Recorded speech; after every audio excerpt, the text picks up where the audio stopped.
Welcome to Sober.Coffee, a weekly coffee chat sharing experience, strength, and hope for anyone on the sober road to recovery. You can download Sober.Coffee weekly on all podcast platforms and check us out on Instagram at Sober.Coffee Podcast and on Twitter at Sober.Coffee Pod. To learn more about us and to help support these sessions, visit online at Sober.Coffee. Here are your hosts, two guys on their own path of recovery, Mike and Glenn. Let's join them at the coffee shop. Glenn, good morning. Good morning, good evening, good night. You know what cracks Which me one up? is it? What cracks me up is that we crack ourselves up. So all the time. So a little behind the counter, we're sitting I here. can't believe people actually listen to us. I know. Well, thank you, funny. Mom. Thank you, Mom. The thing is, we sit here and we're at the studio and we do a couple episodes back to back, and so the engineer pipes in over the headspace. We're sitting here talking, and we're like, what's our first topic? And talk about business or something. Talking about something, and then all of a sudden the engineer pipes in and says, "You guys ready?" Sure, we are. Let's rock and roll. Let's go. I mean, if you knew the lack of preparation, sometimes it cracks me up.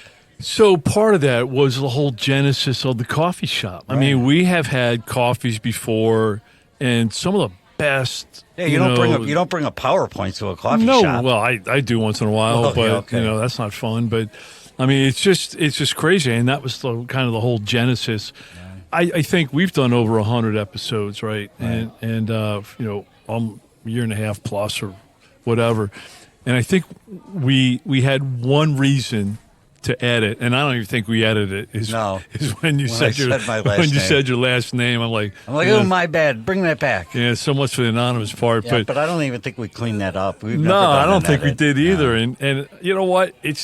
I think that was, at least for our part, because now we don't need to prepare it, but it's the brilliance of sitting in a sober coffee shop. And just talking about issues. We just bring it in, man, and we just... a lot of this is our experience, strength, and hope. Our own stories, our own tools that we use and resources, and it's just kind of kept on going. Yeah. Speaking of resources, it's a little self plug for Sober.Coffee, www.sober.coffee. It's it's a work in progress, but what we've got is a resource room. You mean it's progress, not perfection? Oh boy, ding ding! Where's our sound effect? We need a ding ding. Here's ding. the board. Yeah, right. We don't have anything teed up yet. Right. Ding ding ding. But we have the resource room, which is ever growing, and then you probably caught up with it by now, but we have a blog section which is called Writings, and sometimes they're adjacent to the drop, the episode, and sometimes they're just a sober topic, but. Check it out. It's just another resource to use. Yeah, so I really like that. So, I mean, clearly we're on, podcasts for audio. One of these decades, one of these decades, we're going to go to YouTube, which is like rocking cool. And, for people that like video, I'm not sure if there's much sex appeal on what we do here in the studio, but. Well, think Tom Cruise and. Yeah, that's not us. It's not us? Well, maybe you, but not me. Okay, my bad. But, people like, they like their sobriety served different ways, right? And so we're trying to hit them by air, land, and sea, by podcast, by video, by blogs / writings. Right. Whatever we can do to help. Yeah, absolutely. So listen, today we are going through, we're continuing our series on trending. #trending, and I know we've been launching some of those, and just amazing what people are out there Googling, and what I really liked is because we're a couple into it. What I really liked is what you said last time. You kind of analyzed it and you said, "Who's Googling this?" Right? I mean, is it somebody that's in pain, somebody that's sober curious, somebody that's seeking, or is it a family member? Right. Of somebody, right? Mm-hmm. So I thought that was pretty cool. But no, I think this is a very good series. Well, people are asking the question, and look, we don't have the answers, but we have our own experience, strength, and hope. And so we can kind of relate to it. And our answers work for us. Yeah, right. So tonight's topic is, what is alcohol poisoning? That a top trending search term in Google, hundreds of thousands. That is amazing. That is not a good sign. Right. And it's either, as you suggested, it's either not a good sign for the person who's concerned they have it.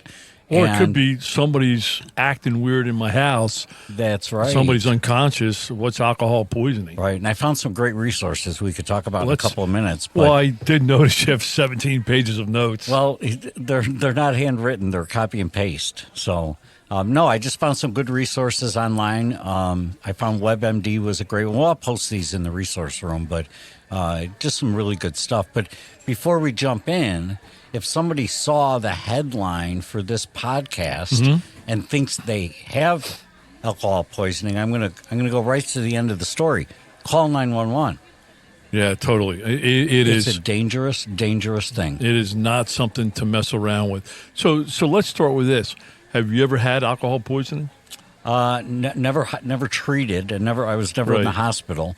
But as I researched, you were never in detox? Yes, I was in detox, but maybe I did. I mean, I didn't have a high blood by the time I got in there. I didn't have a high blood count. Blood alcohol level, right? What was the highest yours has ever been? Well, I know that a couple of Thanksgivings ago, I went in and it was over 3. Yeah, 3's pretty respectable. Yeah. That's game time. Yeah. So every time I went in the hospital, and I've been in it over 75 times. So I've Do you have your own parking spot? I got this down. You know what? I've had nurses say, "You again?" Literally. Ouch. I mean, there were times I was 3 times in 1 week. Wow. I mean, my worst story was I left one hospital. I walked 3 miles home, and then I checked myself into the following day another hospital. Did you party in between the two hospitals? Yeah, absolutely. Okay. Yeah, I assumed that. I just wanted to. Yeah, totally. And I had the bracelet on. From the other hospital. And the IV thing from the other hospital. And they absolutely freaked out. Yeah, don't you have to return those IV things? Isn't like a deposit I don't think I walked something? out. I don't think I walked out. You know, I might have. I don't know. Oh, but wow. it's it wasn't fun. So the highest I've been, 0.46. Wow. I don't know whether to be afraid or impressed. No, that was the night the doctor came in. The neurologist in red scrubs came in and said I wasn't going to live through the night because I had a brain bleed or whatever. But I mean, that was alcohol poisoning. Right. But let's dig into the official. Yeah, definition. It's according to WebMD anyway, and I'll read here. It's alcohol poisoning is when there's too much alcohol in your blood and it causes parts of your brain to shut down. So I know in a blackout, part of your brain shuts down and kind of goes on autopilot. Is that part of it?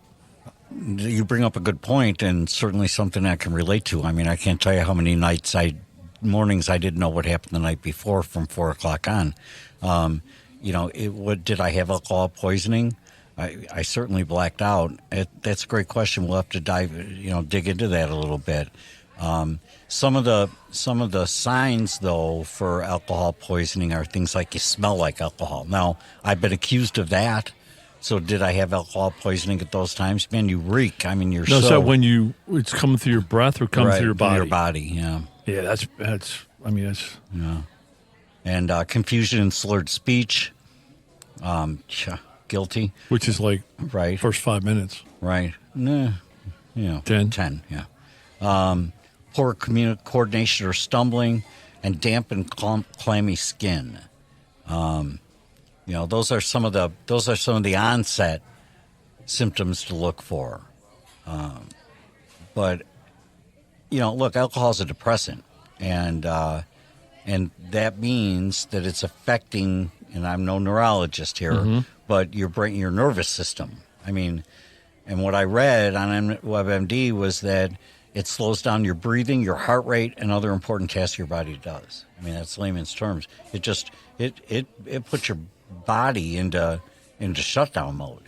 Yeah, I think it goes into self-preservation mode. I think it just starts shutting down, and maybe that's what blackouts. I'm not a medical expert there, but it starts to protect itself and starts shutting down areas to protect what part of your brain is still working. Right. It's super dangerous. Especially especially the breathing, you know, when that becomes severely, you know, suppressed, you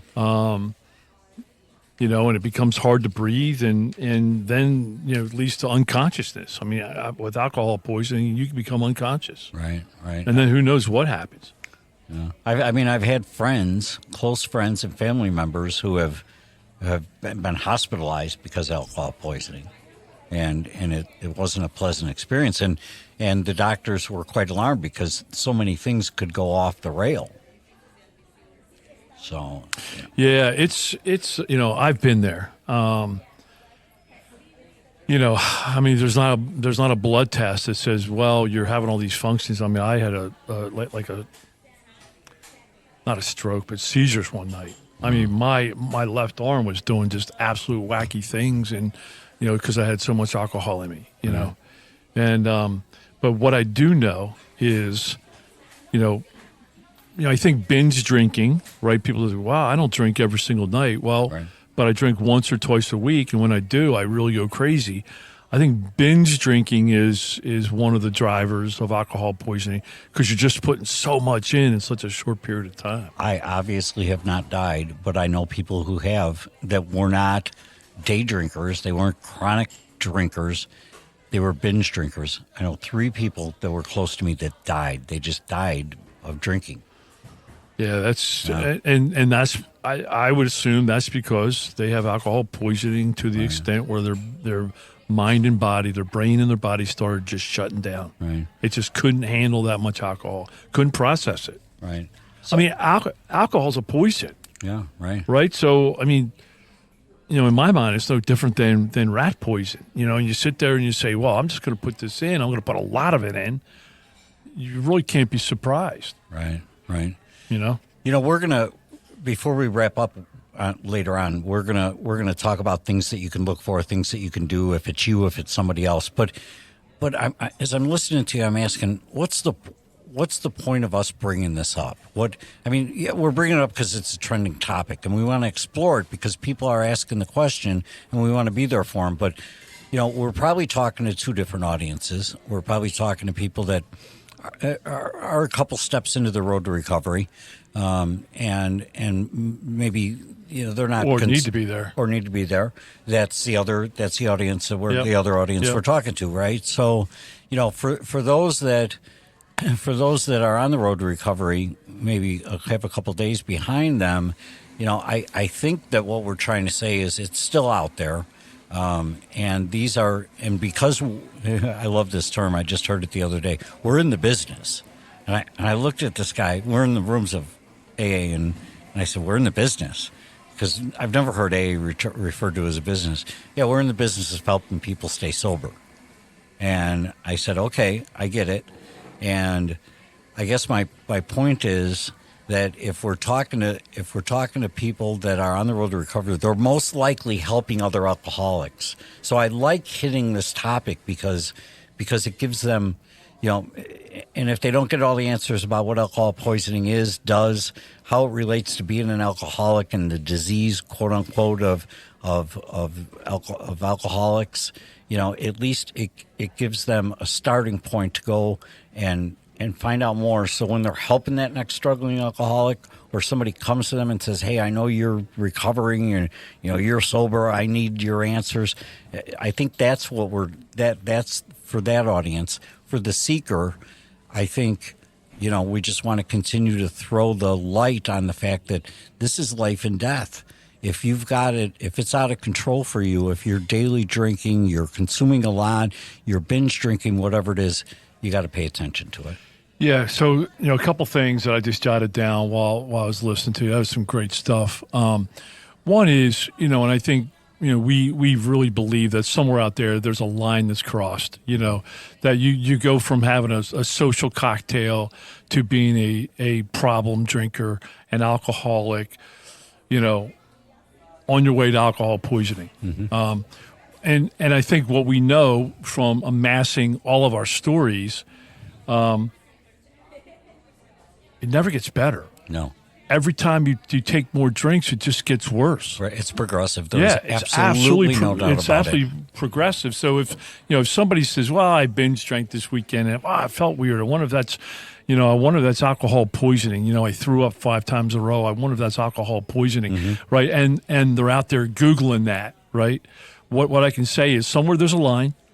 Hopefully you didn't cross it, but somewhere there's a line that once you cross, you just can't go back. I've seen too many people try, just can't go back. And it never gets better. It gets worse every time you drink. It's really hard to go, from a heavy drinker, binge drinker, alcohol poisoning, back to having one beer at a party. Right. It's almost, I've never seen it done, actually. Right. And then, something I think for either audience, right, I think it's a pulse check, right? If you're out there Googling alcohol poisoning, you had a bad experience, you had a bad weekend, a bad party, take a pause. Check your relationship with alcohol. Love that. What is going on, right? Am I not paying attention? Do I not have a game plan? Or do I not care at all? And I'm just on that. I'm on the super fast side of the highway. Or believe the lie. And the lie of alcohol, this is my opinion, the great lie of alcohol, one is it's going to make things better. Number two, you can get that, you can return to that euphoria that you first felt when you drank alcohol. You're said a different way. You're trying to recapture that moment, that moment when it was good. That moment when you were 17 and all of a sudden you were social in an awkward situation, or you were confident in a situation that you came in with no confidence. It did something for you at one point, and I tried to recapture that. It was never recapturable. As much Can't alcohol, catch lightning twice. No, as much alcohol as I put into my system, I never recaptured that moment. No, and I just heard something. I'm not sure if it was from Andrew Huberman, the neuroscience guy, but it's like, hey, people drink, right, because they have found some sort of benefit or some sort of relief from it, right. And then you just chase, and like the first couple drinks you have are euphoric and it helps you be more social, but alcohol is a severe depressant. And to keep that high going, you got to drink more and more and more, and just feed that dopamine system until you can't drink anymore. You get alcohol poisoning because you drank so much in a short period of time, and you die. Absolutely. I mean, we both know people that have died. Yes. And people are like, well, what are the odds? Relapse isn't that serious. Right. Well, if death isn't serious, then you're right. Absolutely. I mean, for them, it's kind of serious. So. Yeah. I think we need to go back to the first point that you made is, I think medical treatment, right? Right. Don't try to sit there and say, oh, I have alcohol poisoning. This thing will go away in 10 hours as I'm doing the math. Right. No, your 10 hours may not come. That's right. Be very serious about it, very diligent about it. But I do know the more time that you spend in the drinking zone, the worse it gets. Right. Yeah. So check your relationship with alcohol. Is it serving you? Do you need to pull back? Do you need to take a look? I mean, people have dry January, dry February, dry October for a reason. Yeah, right. Right? Try dry 2023.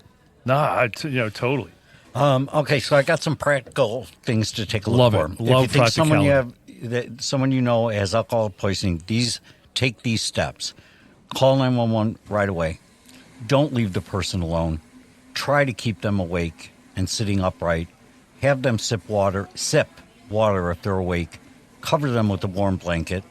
If they pass out, get them to their side and keep them from choking, and tell the paramedics about their symptoms and how much they drank. Yeah, don't give them a cup of coffee and send them home. I've got 4 bullets on that. Here's what you don't do. You don't give the person a cold shower, which can lower their body temperature. Don't give them food. It could cause them to vomit. Yep, and choke. Don't try and have them walk it off, as it could lead to a fall. Like I used to do. Yeah, and lastly, trying to make them throw up. This can cause choking. Yeah, no, absolutely. Right. Mikey, that's some good tips, man. Yeah, well, webmd.mike.com. They'll be in the resource room, though. Yeah, they'll be in the resource room. So I don't know. I hope this helped. I hope it helps the person who's Googling it. And I hope it helps the people that are helping the next guy that probably is Googling it. Yeah, I mean, hey, if you're out there on the sober path and you're a sponsor to people, it's good to know what alcohol poisoning is. Right. You know, because I've had to deal with sponsees where I've had to deal with alcohol poisoning. I've had to get them to the hospital. Right. I mean, it's been that severe. Right. You know, so I mean, it's not something to play around with. It's really not. Right. But you know, hey, I'm grateful today that I don't have alcohol poisoning today. Right. My brain has as much booze as it could ever take. You know, I'm not going to give it any more. Yeah, I like to say I've had my quota. Yeah, I've had mine. All right, man. So, this has been good. I hope it was helpful. All right, brother. Take care, man. Love you. Oh, hey, Mikey. Yeah. One last thing, very important. After you call the paramedics and whatnot, hey, always reach out to us. Podcast at Sober.Coffee. You got questions or you just want to bounce something or chit chat or whatever, podcast at Sober.Coffee. That's our email. I'm glad you threw that out there. All right, Brian, take us to music. Love you, brother. Thanks, Brian. All right. Thanks for joining us for today's coffee chat. To contact the show, email us at podcast@Sober.Coffee. If you need immediate help, the AA hotline is 800-839-1686. The National Suicide Prevention Hotline is 800-273-8255. Remember, Mike and Glenn are sharing their own journey on the path to recovery. Any suggestions, medical or otherwise, are their own experiences and should not be viewed as professional advice. See you next week, and remember, there is a solution.